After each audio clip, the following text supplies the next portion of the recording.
Hey guys, welcome back to another episode of the Mind Muscle Connection podcast. Today's a solo episode or a Q&A episode, and I have three questions I want to dive into. But first, before I go into that, I just want to go over a few ways you can help support the podcast. So first, if you found this podcast to be helpful in any way, if you could leave a rating and review, and that will help more people find it. Again, I want to continue to get this information out to more people, and that's one of the best ways to do that. So if this has been helpful in any way, or you've gotten anything out of this, please leave that rating and review there. And again, I appreciate everybody who next. If you haven't yet, give me a follow on Instagram, EHN_. That's where I'm most active on social media. So if you have any questions on this podcast, any topics I go through, anything like that, that would be the place to reach out to me there. Again, I'm just a DM away if you have any questions on anything specific. So with those two things out of the way, let's dive into today's question. So the first question I have is exercises you are more likely to use in the 15 plus rep range. So this question was in relation to a post I made recently, and I want to start there, and then I want to go through the exercises that I would use in this range. I made a post the other day about enjoy higher reps and lighter weights.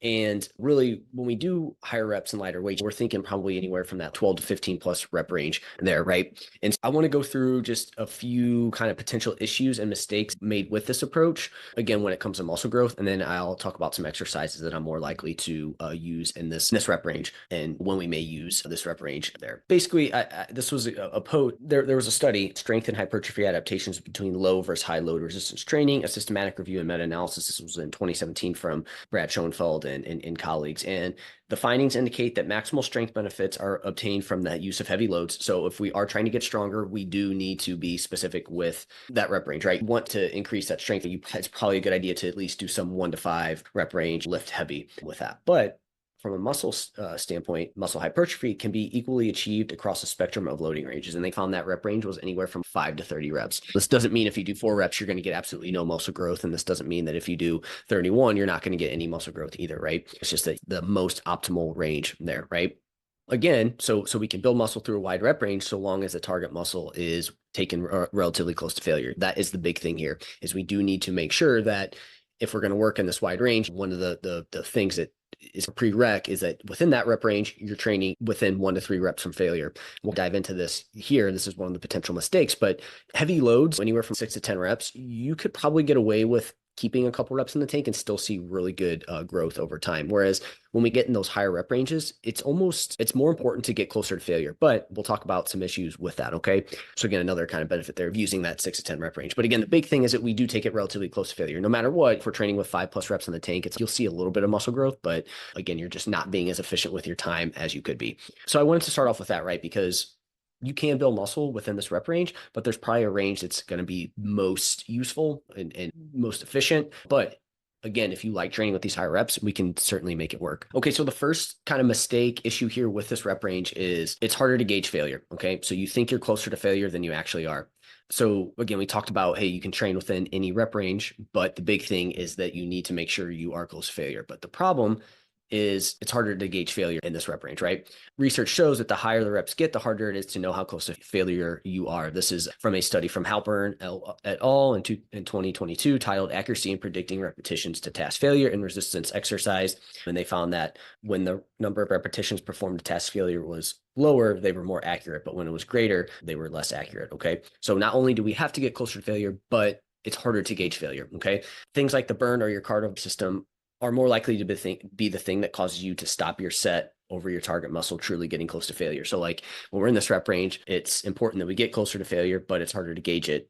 The biggest thing is that you just get this like sense of fatigue, that kind of that burn, that uncomfortableness that causes you to be closer to failure than you actually think you are. That target muscle isn't as close as it actually needs to be. So that's the first main issue here. So if you're somebody that trains regularly with say 12 to 15 plus reps, say for like your legs or anything like that, this is going to be something where you're probably leaving a decent amount in the tank because of that, right? Because also at the same time, they did find in that study, the repetition to failure one, that leg training also people were further away from failure than they thought. So again, if we're combining this with legs and this higher rep range and knowing that it's harder to get to failure or know when you're at failure, it's like you have that double whammy. So if you're somebody who doesn't lift heavy from a leg perspective, you spend a lot of your time in say that 15 plus rep range with your legs, it's going to be really hard to build muscle unless you are just, you enjoy really feeling that kind of like fatigue and like that kind of uncomfortableness of getting close to failure with that. Number two, again, the big issue is just choosing too light of weights in this rep range. You think that since it's higher reps, you can get away with like super light weights here, right?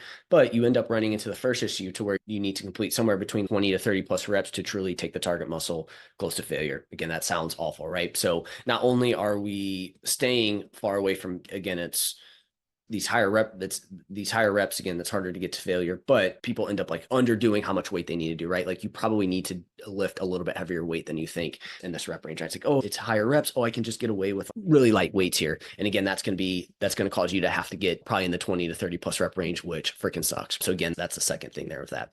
And then the last issue is just spending too much of your training in this rep range, right? Again, there's going to be some situations where you need to train in this rep range. We'll talk about what those are. But in a perfect world, ideally, your training for muscle growth would look something like this: 0 to 10% in the 1 to 5 rep range, 80 to 100% in the 5 to 15 rep range, and then 0 to 10% in the 15 plus rep range. Okay. So that's the other mistake here is those first two things I talked about. And then on top of it, it's just people train too often in this rep range for the goal of building muscle. Now, again, there's going to be some times when we have to, and there could be certain phases when we are going to do it. But at the end of the day, just spending too much of your muscle building training in this rep range is an issue, right?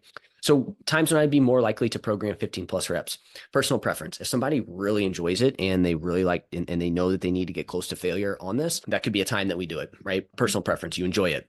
Certain injuries, again, if you have some sort of injury, again, going lighter with the weight, doing more reps, again, that's a time that we could utilize these higher rep ranges. You've had little to no time in this rep range recently. So if you're somebody who's always trained, say in the 5 to 10 rep range for muscle growth, spending a little bit of time here in this rep range could be beneficial for you. Again, not necessarily saying it needs to be your entire like phase of training where it's like every exercise you're doing is 15 plus reps. Again, maybe you're going to sprinkle this in here and there, or certain exercises. Okay. So again, it doesn't necessarily have to be everything that you do. Certain exercises. So again, there's certain exercises that, again, maybe we haven't trained in that rep range for a while, and some exercises are going to lend themselves better to training in this 15 plus rep range, which was the initial question. So I am going to answer that right now. And what would be some of those exercises? Well, think more really isolated type stuff, right? Bicep curls, some tricep stuff. Although I do tend to think tricep stuff works really well in that 6 to 12 ish rep range, more than like higher reps. But again, we could do something like that. Again, if we're doing something like drop sets, potentially we get there, or something along those lines. But again, we're talking more really isolated stuff, calf stuff. Again, I think all these muscle groups could benefit from that 6 to 10 rep range, but these are just ones that I'm more likely to do it, right? Again, things like quads and like hamstrings and bigger muscle groups, chest, those are things that I'm less likely to want to have in this like higher rep range, especially legs. And the biggest reason is what I mentioned earlier, where again, it's just really hard to gauge failure. You're probably going to be far away from failure. So again, leg stuff. And then also like more compound exercises. So things that really are technique driven, we're also probably not going to use in these higher rep ranges, because again, then let's say you were doing like back squats, man, your cardiovascular system and like you being able to stay tight and everything, it's going to end up being the limiting factor over your target muscle. Whereas if you're doing like a leg extension, okay, that could be an example of that's going to be a little bit better from a leg perspective of using 15 plus reps on that. And then equipment access. If you're somebody who trains at home or your gym doesn't have heavy weights, like you may have to do these higher reps to get the stimulus that we're looking for from a muscle building standpoint. Again, like knowing these things, I think can help you do that, right? Knowing, okay, I'm training in the 15 plus rep range. It feels pretty hard, but I probably have a couple more reps in the tank and I probably need to do that. Again, that's going to be, something that you just need to be aware of, right? With that. So again, equipment access with that. Another thing to think about too is and this goes into certain exercises, equipment access, but if you have to do some body weight type stuff or band type stuff, again, these are going to be situations where, hey, we're probably going to have to go in the higher rep range with that. So the takeaway here is there are some benefits to doing 15 plus reps for muscle growth from time to time. Again, we haven't done it for a while, just to maybe get a slightly different stimulus, but I tend to limit how often I have a client train in this rep range for building muscle. And so again, I went over the benefits, what to look out for, what exercises, and other times when I would use this rep range. So hopefully that answers that pretty substantially there. And you come away with maybe reevaluating, hey, if I'm not really seeing the muscle growth I want or the change in my body composition, and I'm doing a lot of these like higher rep range type stuff, again, like burn type training, again, you might want to look into that and start to maybe switch more of your training towards that 5 to 15 rep range. And if you're somebody who's trained in the 12 to 15 plus rep range, maybe it's getting closer to that 6 to 10 rep range for a period of time there. I think that's really going to help your muscle growth. So let me know if you have any questions on this one. So next is, should beginners or advanced trainees rotate exercises more frequently? And I don't think that we need to look at this from a beginner or a advanced person. I don't really see where that would be an issue, right? If somebody needs to vary up how often they rotate exercises, right? I just don't see how that would be an issue. I guess the only case you could potentially make here would be like an advanced person is maxed out a lot of stuff or a lot of their lifts, so their progress is going to be a little bit slower. So you may need to change things up slightly more frequently, but I still I don't think that needs to be a hard set in stone rule with that, because again, with beginners you're going to be able to like milk things out for longer. But here's the thing, this is where a lot of people get wrong. What is somebody going to stick to? I personally think that if anything, a beginner is going to be more likely to want a little bit more rotating of exercises, right? Again, maybe they don't care and they don't need some of that changing up of their training and stuff like that. Maybe they can just do the same thing for extended periods of time. That's not feasible for most, it's not practical for most people, right? You're gonna, yes, on paper, probably beginners should stick with the same exercises for a while. But again, we have to also consider what is the client going to stick to long term again, and that's super important. Really, that would be the only time I would say that beginner or advanced rotating exercises would be an issue, right? Again, here's the thing. So for muscle growth, though, the big overarching thing here is, okay, so we're talking, there's two separate things here.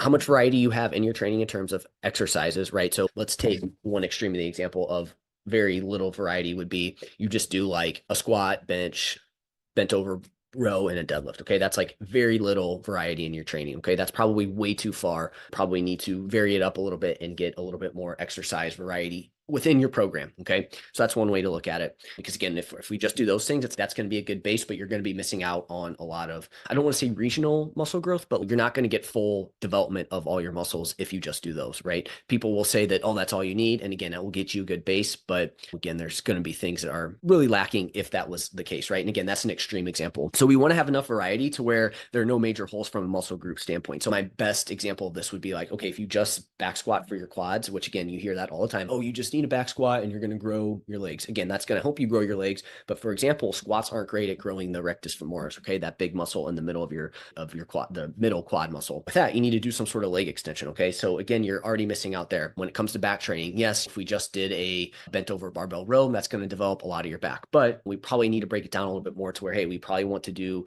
an overhead pull movement. We probably want to do a vertical pull movement.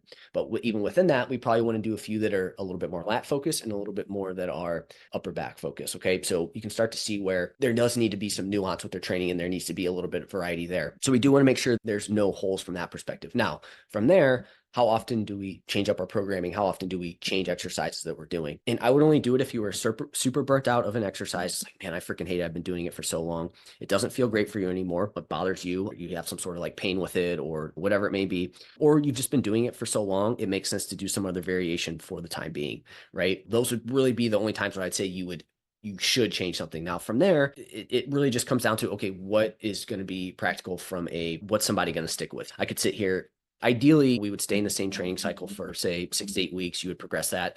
All the exercises would stay the same. Then you'd go into a new training cycle next, and then we would switch up a few exercises, right? Change up some variations, get different variations of those essential movement patterns, but we still have the whole kind of, we're not missing out on any movement patterns essentially, right? That's in a perfect world, that's how we would do it. And then how many you change from one training cycle to the next, again, it really is just going to come down to what these things that I talked about, but also what is practical for the persons. I have some clients that like, they only want me, sometimes they don't want me to switch up anything. They're like, I feel really good with these exercises. I want to keep pushing them. All right, let's keep doing that. But then I have some clients that they need a little bit more variety from one training cycle to the next. So knowing yourself, knowing your client, I think is the most important thing here. And then figuring out what that looks like within that. But from a muscle building standpoint, we do want to make sure we're keeping the same exercises in, I would say for at least 6 to 8 weeks, because that's really going to allow you to continue to progress those movement patterns or those exercises, because there is a neurological component to movements. And if we're just always switching them up, don't really know if we're progressing, because we're always having to relearn new movements, redo movements. You're spending more time getting the setup down. Whereas if you can stick with the same exercise for say 6 to 8 weeks, it's like you get the setup down, you know how to make it to really make it feel good, how much to do, how to progress, where you start it on there. Again, hopefully that makes sense. We have one side of the equation where it's variety within the program. And again, there does need to be if we're trying to maximize muscle growth, there should be some variety within each training cycle. But from there, in terms of how often we rotate, it really just depends on the things that I talked about and how you're progressing, right? And I don't necessarily think that I don't think there needs to be a set. This person's a beginner, so we shouldn't change it up. This person's advanced, so we need to change it up more often, right? Or vice versa. I think, again, it comes down to these things that I mentioned there and making sure we're checking all the boxes from a movement pattern standpoint with that. That's it for that question. Let me know if you guys have any questions on that one. And then the last one for the day is, how important are warm-up sets? How do you calculate them? Again, I'm assuming this is from a muscle building standpoint, right? Because a lot of times people ask these questions, and I do specifically mention, hey, muscle building, body recomp, nutrition. So I'm assuming that's what people mean. But what is important to clarify these things, because it is slightly different. Either way, I do think warm-up sets are important and you should do them. I don't think you should skip out on them. But let's take, like, you're trying to build up to a 1 rep max on a back squat. Okay, the warm-up for that's going to be way more important than you're working up to it sets of 6 to 10 on bicep curls. I think that's, or 10 to 12 or 6 to 12, whatever the rep range is for bicep curl, right? You can see the difference there with that. So I do think they are important in general, but they probably are a little bit more important depending on what your goal is. So again, we're talking muscle building here with this, right? So first is, I do think they're important. I don't count them towards the working sets. My program, if I say 2 to 3 sets or 3 sets, it's like the warm-up sets don't count, because the big thing is we want these warm-up sets to be relatively easy. Again, you're just getting the technique down. You're staying far away from failure, but you're warming yourself up. You can start to ramp yourself up. You don't necessarily have to take 2-minute rests in between. They can be quicker rests. But that's my thought is, hey, we want to keep it relatively easy. You don't want to get close to failure. You could do one where you work up to the working weight, but it's like you're only maybe that working weight at 6 to 10 reps, but then in your warm-up set, it's 1 to 2 reps, right? That's the takeaway, is we want these warm-up sets to be far away from failure, because if they start to get closer to failure, then it's like they become working sets in a way. So again, these sets are usually 4 to plus reps from failure, and I'm just practicing good form to get ready for the working sets. Don't overthink them. They just really shouldn't be super hard, okay? I do think they can help lower injury risk and can improve your effectiveness of each set, right? Because they can reduce injury risk because you're working up to it. You're not just going in cold. And then also it can improve your effectiveness of each set because you've practiced that technique leading into it. So that's where I think they can be super beneficial there. And again, how I say it with warm-up sets is, ideally we're probably doing at least 1 warm-up set for each kind of exercise. But, say you have 2 bicep exercises. Do you have to do another warm-up set for that second bicep exercise? Maybe not. You could do a quick one, just get that technique down super quick, and then go into your working sets. Or again, if you are in the 3rd week of this training cycle, maybe it's like, what weight you need to do, you're warm, you can go. So again, leave it up to that. But if you're doing, the more complex the exercises are in terms of, let's say you're doing, or more heavy they are, the more complex, the more muscles they use, the more likely, hey, we probably want to do at least 1, probably 2 warm-up sets, if not more. Things that are a little bit more less complex, again, take a bicep curl. We probably could do 1, but again, also keep it up to like, how's the workout going? How do you feel, etc. from that standpoint. That's my thoughts on warm-up sets. You probably see a tiny bit of muscle growth from doing them, because again, we know that 4 plus, even though we're staying far away from failure, you're going to see some muscle growth. It's just that it's just not as effective as, say, getting closer to failure would be, right there. Hopefully that helps you with your warm-up sets in terms of getting ready for muscle building workouts and stuff like that. That's it for this episode. If you have any questions on this, or again, how often you should train in a certain rep range, if you have questions on how often you should change up your exercise, what that looks like, then my free 30-minute strategy call is for you. The link to that is in the show notes, and I look forward to chatting with you. And that's it for this episode. I'll talk to you soon.